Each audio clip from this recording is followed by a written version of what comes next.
দর্শক আমন্ত্রণ জানাচ্ছি যমুনার বিশেষ আয়োজন ডক্টর সন কলে।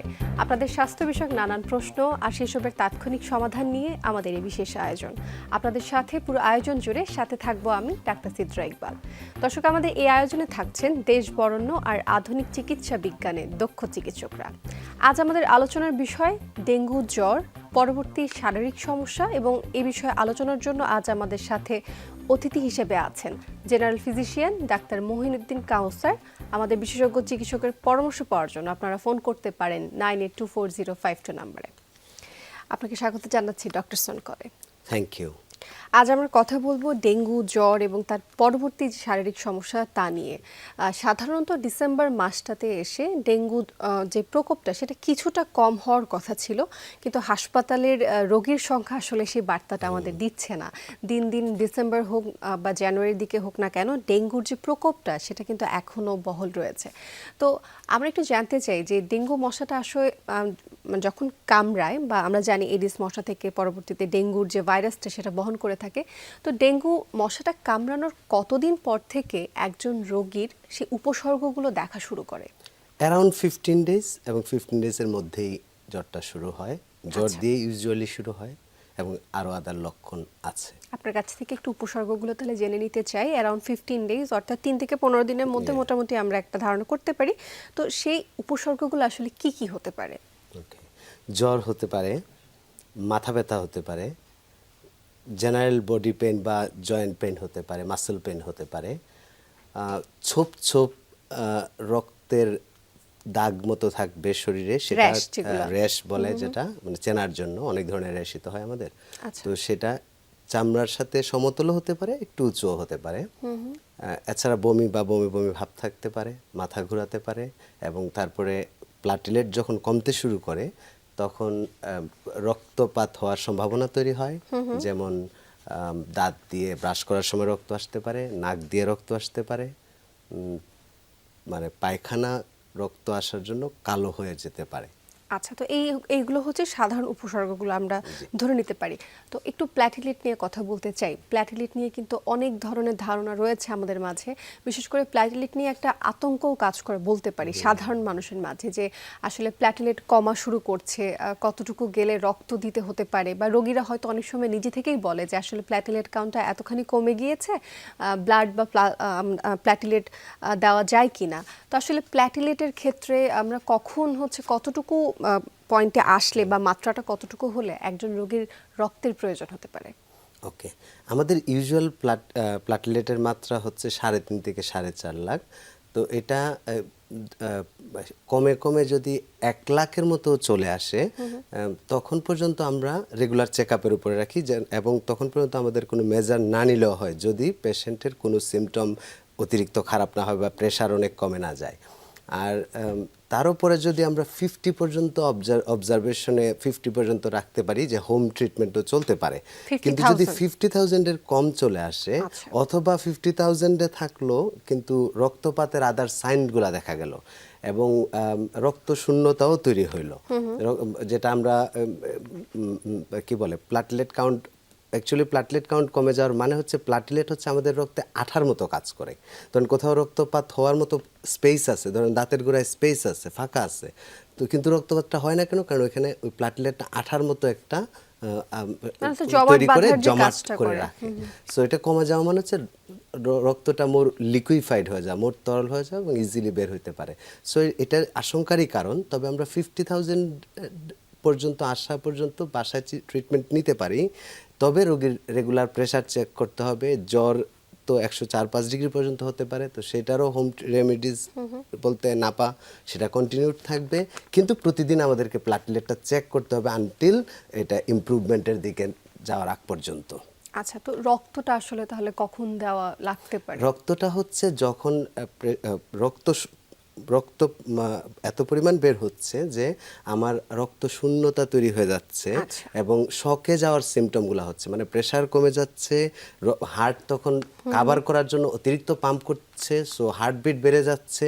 এরকম লক্ষণগুলো যখন দেখা যায়, তখন হচ্ছে চিকিৎসকরাই পরামর্শ দিবেন। আমাদের কিন্তু এই স্টেজে আসার আগেই হসপিটালে যাওয়ার জন্য প্রস্তুত থাকতে হবে। যখনই আমি দেখবো প্লাটলেটটা আমার 50,000-এর কাছাকাছি চলে আসছে, মাইট বি সমস্যা হবে না, কিন্তু সমস্যা হতেও পারে। সো ওই ওই স্টেজে আমরা আর অপেক্ষা করব না, অ্যাটলিস্ট হসপিটালের আশপাশে বা হসপিটালে যাব, আচ্ছা। যাওয়ার পরে আমরা ডক্টর পরবর্তী মহিউদ্দিন, ব্যবস্থা আরেকটা নেব। বিষয় যেখানে থাকে যে প্ল্যাটেলেট কাউন্ট সাধারণত ডেঙ্গুতে কমবে, এটাই হয়তো বা ডেঙ্গুর ক্ষেত্রে আসলে একটু স্বাভাবিক। তাহলে মানুষের মাঝে যে একটা আতঙ্ক থাকে যে আসলে প্ল্যাটেলেট কাউন্ট 1 লাখ হয়ে গিয়েছে বা 80,000 হয়ে গিয়েছে, আমরা জানি যে 80,000 বা 50,000ও যদি হয়ে যায় একটা পর্যায়ে কমে আস্তে আস্তে আবার সেটা হয়তো বাড়তে থাকে। এটাই কিন্তু ডেঙ্গুর হচ্ছে সাধারণ নিয়মটা এই রোগের। তো এবার একটু আপনার কাছে জানতে চাচ্ছি জ্বরের ব্যাপারে। ডেঙ্গুতে সাধারণত 102 থেকে 105 পর্যন্ত জ্বর থাকে, খুব হাই গ্রেড ফিভার থাকে ডেঙ্গুতে। তো এই জ্বরটাকে কিভাবে আসলে কন্ট্রোল করা যায়? এখন প্যারাসিটামল দেওয়ার পরও দেখা যায় আসলে কন্ট্রোল হচ্ছে না জ্বর, সেই ক্ষেত্রে আসলে কি করা যেতে পারে? সেক্ষেত্রে আপনাকে হচ্ছে মানে যদি শরীরে অনেক ঠান্ডা লাগে সেক্ষেত্রে অনেক মানে কাপড়, টাইট কাপড় পরতে হবে। কিন্তু যদি বেশি গরম মানে শরীর অনেক উত্তপ্ত হয়ে ওঠে তখন শরীরকে লুজ পোশাক পরতে হবে, প্রচুর পরিমাণ পানি, তরল জাতীয় জিনিস খেতে হবে, সো দ্যাট বডি ডিহাইড্রেটেড থাকে এবং কুল থাকে। তারপরে হচ্ছে নর্মাল টেম্পারেচার রুমে থাকতে হবে, এবং একই সাথে হচ্ছে আপনার কোল্ড মেসেজ লাইক স্পঞ্জিং কি করা যেতে স্পঞ্জিং পারে? করা যাবে, ইভেন হালকা বাতও করা যাবে। গোসল করা যাবে, আচ্ছা। স্পঞ্জিং যদি হচ্ছে কেউ গোসল করতে চান, যদি জ্বর 103 বা 104-105 থাকে, সেক্ষেত্রে তো কোনো অসুবিধা নেই। তো এটা গোসলের পানিটা আসলে কেমন হতে হবে? কোন টেম্পারেচারের পানিতে গোসল করবেন? ওকে, এটা একটু বয়লিং টেম্পারেচার তো হবে না, মানে একটা আরামদায়ক উষ্ণ গরমে করবে, অতিরিক্ত গরম না, অতিরিক্ত ঠান্ডা না, আরামদায়ক লুক গরমে ওয়ার্ম করবে। ওয়াটারে গোসল করা যেতে পারে। আচ্ছা, কুসুম আপনার গরম কাছে যেটা। আমাদের কাছে আরো প্রশ্ন আছে, তবে আমাদের সময় হচ্ছে একটি বিরতির, তারপর ফিরবো আপনার কাছে। দর্শক, ডক্টর সন কল অনুষ্ঠানে নিচ্ছি ছোট্ট একটি বিরতি, আমাদের সাথেই থাকবেন।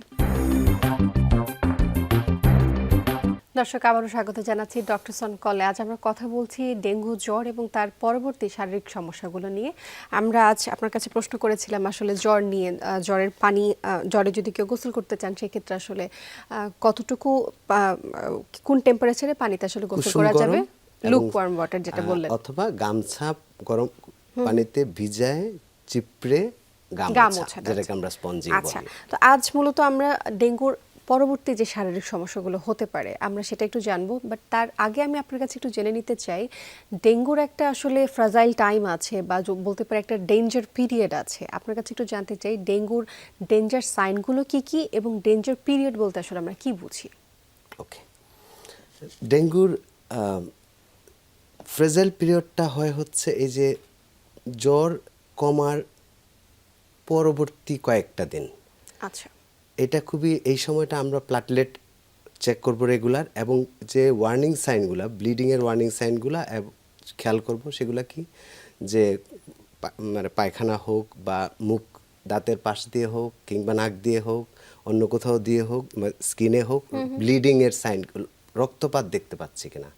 আর কি দেখব, সেটা হচ্ছে অনেক অনেক বেশি অনেক বেশি মাথা ব্যথা করতেছে কিনা, কারণ ডেঙ্গুতে পরবর্তীতে চোখে ব্যথাও ইনফেকশন কিন্তু হতে করে, পারে, মাথা রেয়ারলি চোখ বাট দুটোই। হতে পারে।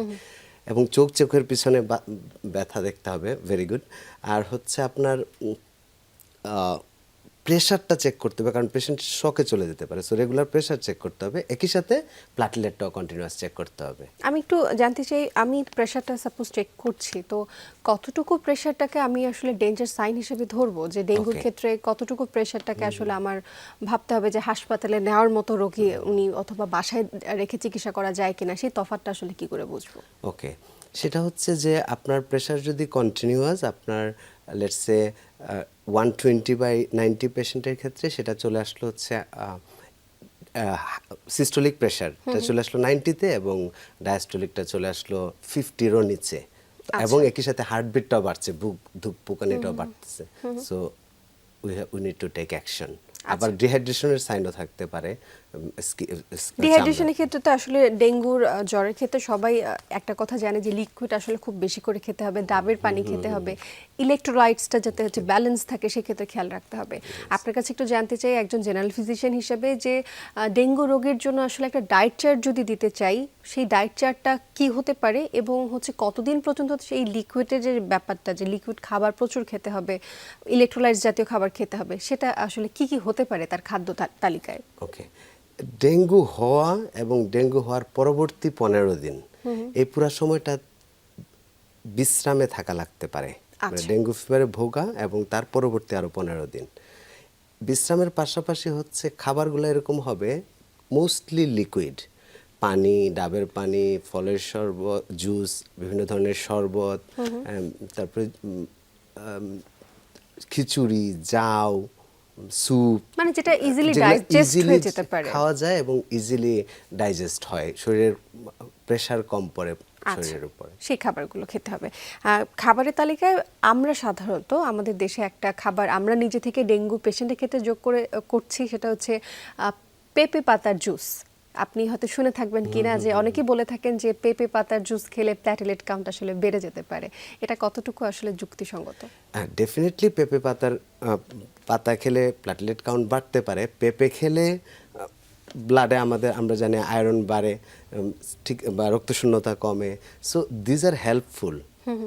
বাট এটা একটা খাবার খেলেই হবে তা না। আমরা যদি এই ধরনের আরো শাকসবজি খাই, আরো আরো দেশি ফ্রুটসগুলা খাই, তাহলে আমাদের একইভাবে আমরা বেনিফিটেড হব। তবে পেঁপে পাতার জুসে bit more benefit we can get from that. আচ্ছা, মানে আমাদের সাধারণ যে খাবারগুলো আছে, লিকুইড যে খাবারগুলোর কথা আমরা বলছি, ফল ফ্রুটস যেগুলো আছে সেগুলো যেভাবে আমরা খাচ্ছি ঠিক তেমন করে পেঁপে পাতার জুস হোক বা পেঁপে হোক আমরা সেভাবেই খাবো। বাট আসলে এখানে প্ল্যাটিলেটের সাথে এটা আসলে সরাসরি তেমন একটা সম্পৃক্ততা নেই। আপনার কাছে আমি একটু জানতে চাচ্ছি যে ডেঙ্গু পরবর্তী অনেক রোগী কিন্তু বলে থাকেন যে শরীরে খুব দুর্বলতা অনুভব করছি, জয়েন্টে অনেক পেইন হয়, ঘাড় ব্যথা করে, সেটা আসলে কতদিন পর্যন্ত থাকতে পারে? ওকে, এটা ইউজুয়ালি জ্বর কমার 5-7 দিনের মধ্যে কমে যায় বেশিরভাগ মানুষের, কিন্তু অনেকেরই এটা আরো 15-20 দিন থেকে 1 মাস পর্যন্ত কন্টিনিউ হতে পারে। সো এই মাসেল পেন যাদের যদি অতিরিক্ত হয় তাহলে একটু মাসেল রিল্যাক্সেন্ট খেতে পারবেন চিকিৎসকের পরামর্শে, যেগুলো হচ্ছে মাসেলকে রিল্যাক্স রাখবে, এবং একই সাথে পেইন কিলার অথবা সিম্পল পেইন কিলার যেগুলো আমরা ডাক্তারের প্রেসক্রিপশন ছাড়া খেতে পারি, যেমন নাপা 3 বেলা। আর ইউজুয়ালি এটাই গ্রহণযোগ্য বেশি। আর রেস্টটা এটা এক্ষেত্রে বেনিফিট করে, এবং জেন্টাল গ্র্যাজুয়াল এক্সারসাইজ, মানে হালকা ওয়াকিং, প্রথমে স্লোলি করা, তারপর একটু স্পিড বাড়ানো, একটু একটু রানিং করা, একটু একটু সুইমিং করা, আস্তে আস্তে বাড়ানো, একটু একটু হালকা ব্যায়াম, স্ট্রেচিং, যেটা আমরা শরীর টান দেওয়ার জন্য সব ব্যায়াম করি, না থেকে আস্তে আস্তে আস্তে রিকভারির দিকে যাওয়া, এবং ওয়ার্ম বাথ ক্যান হেল্প। যেমন গরম পানির গোসল, হালকা কুসুম গরম পানির গোসল, অথবা কুসুম গরম পানির যে আমরা যে ওয়াটার বোতল ইউজ করি, মানে গরম সেক দেওয়ার জন্য, সেটাও খুব ভালো হেল্প করে। আচ্ছা, ডেঙ্গুর ক্ষেত্রে তো প্যারাসিটামল অনেক খাওয়া হয় আসলে, কারণ ডেঙ্গুর ক্ষেত্রে আমরা জানি যে প্যারাসিটামল ছাড়া আসলে কোনো বিকল্প নেই। তো সেই ক্ষেত্রে আসলে ডাক্তাররা যেটা করে থাকেন যে প্যারাসিটামলের সাথে কিছু অ্যান্টি আলসার বা আমরা গ্যাস্ট্রিকের ওষুধ বলে থাকি, সেটাও কিন্তু প্রেসক্রাইব করে থাকেন। তো সাধারণ যারা আছেন, সাধারণ দর্শক যারা শুনছেন, তাদের উদ্দেশ্যে একটু আপনার কাছ থেকে জানাতে চাই যে আসলে প্যারাসিটামলের সাথে এই যে অ্যান্টি আলসারেন্ট বা গ্যাস্ট্রিকের ওষুধগুলো যে দেওয়া হয়, সেটা খাওয়া আসলে কতটুকু গুরুত্বপূর্ণ?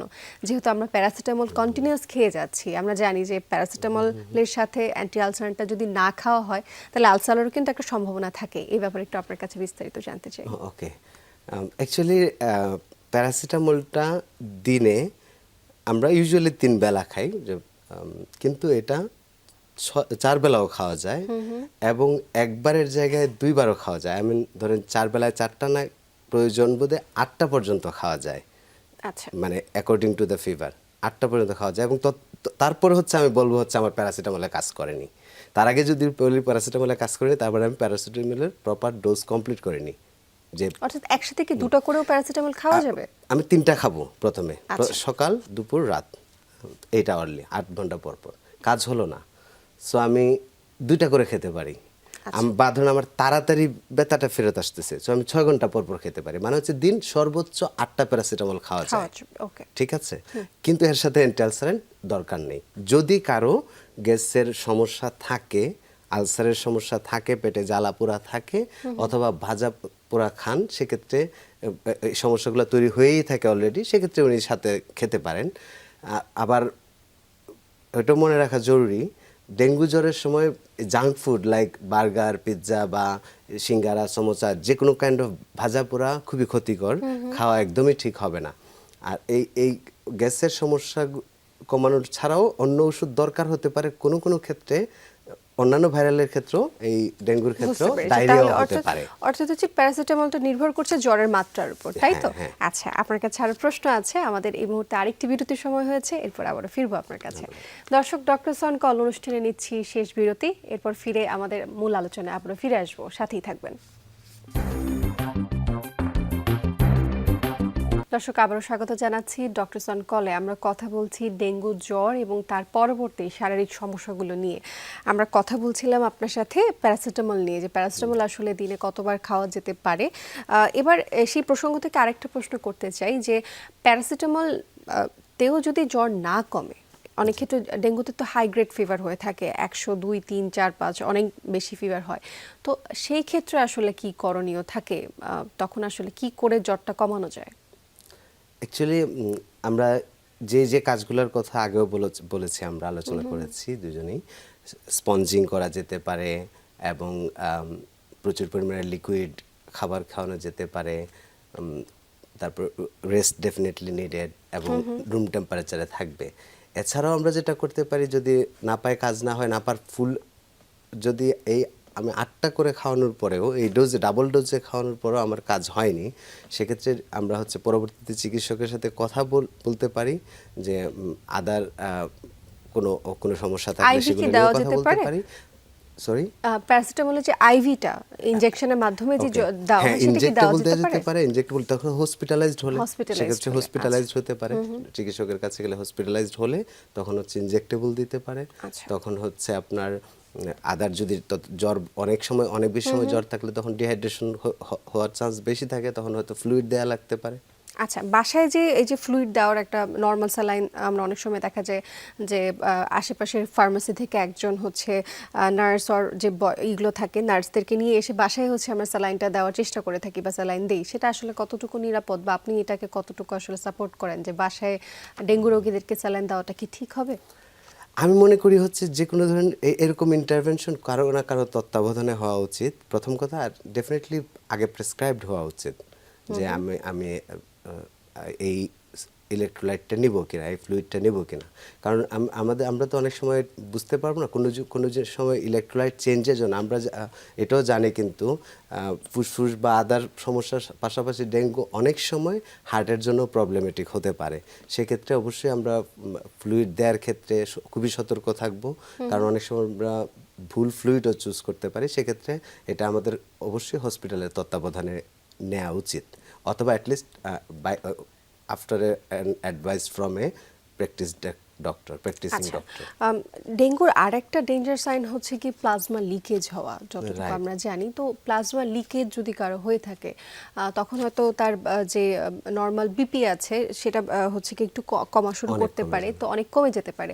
আপনার কাছে একটু জানতে চাই, প্লাজমা লিকেজ হলে কিভাবে আসলে বুঝবো যে একটা রোগীর প্লাজমা লিকেজ হচ্ছে বা তার এটা একটা ডেঞ্জার সাইন? ওকে, সে অলরেডি পেশেন্টটা ততক্ষণে শকে যাওয়ার কাছাকাছি চলে যাচ্ছে, মানে হচ্ছে এখানে আপনাকে খেয়াল করতে হবে তার মানে প্রেশার প্রতিদিন চেক করতে হবে। প্রেশার অনেক ফল করে যেতে পারে, হার্টবিট অনেক বেড়ে যেতে পারে। ততক্ষণে আসলে অ্যাকচুয়ালি প্লাটলেট অনেক কমে গেছে। তার মানে হচ্ছে আমরা যদি রেগুলার এই সিমটমের পর্যায়ে আসি এবং প্লাটলেট অনেক কমে যায়, ততক্ষণে আমরা আর এই শকে যাওয়ার যে সিমটমগুলো, সেইগুলো হচ্ছে আমাদের রোগী অলমোস্ট আনরেসপন্সিভ হয়ে যেতে পারে। ততক্ষণে আমাদেরকে অবশ্যই তারা অনেক আগে আমাদেরকে হসপিটালে নিতে হবে। এবার একটু আপনার কাছে জানতে চাই, ডেঙ্গুর একটা ইনভেস্টিগেশন, খুবই সাধারণ একটা ইনভেস্টিগেশন, আমরা সেটা সবাই জানি যে এনএস অ্যান্টিজেন 1টা এবং সিবিসিটা মূলত করা হয়, কিন্তু সেটারও একটা সময় আছে যে এনএস অ্যান্টিজেন 1 যদি পজিটিভ আসে সেক্ষেত্রে আমরা ধরে নিই যে ডেঙ্গু হয়েছে। তবে আপনার কাছে একটু জানতে চাই, জ্বরের কততম দিনে গিয়ে আসলে এই পরীক্ষা নিরীক্ষাগুলো করলে আমরা ডেঙ্গু হয়েছে কিনা সেটা কনফার্ম করতে পারবো? ইউজুয়ালি 3 থেকে 5 দিনের মধ্যে আমরা করলে সেটা জানতে পারবো। তো 3 থেকে 5 দিন পরে যদি কেউ যদি পরীক্ষা করে থাকেন, সেক্ষেত্রে আসলে কোন পরীক্ষাগুলো করলে জানতে পারবেন যে ডেঙ্গু জ্বর হয়েছে? ওকে, আপনার এই পরীক্ষাগুলো আমরা অ্যাকচুয়ালি জেনারেলাইজভাবে দিব না, সেটা ডেফিনেটলি আমরা হচ্ছে একজন চিকিৎসকের তত্ত্বাবধানে চিকিৎসা নেব। চিকিৎসা হচ্ছে আমরা ডেফিনেটলি তখন আমরা অলরেডি একজন প্র্যাকটিশনারের তত্ত্বাবধানে দেবো। আমরা নিজেরা গিয়ে ডেঙ্গু পরীক্ষা করে আসবো না তখন। আচ্ছা, তাহলে সেটা হচ্ছে একজন ডাক্তার ডিসাইড হ্যাঁ, করবেন তখন যে হচ্ছে কি আমরা প্রথম অ্যান্টিবডিটা চেক করব আর কি। অ্যান্টিবডিটা চেক করব, আইজিজি আইজিএম যেগুলো আছে আমরা সেটা চেক করব।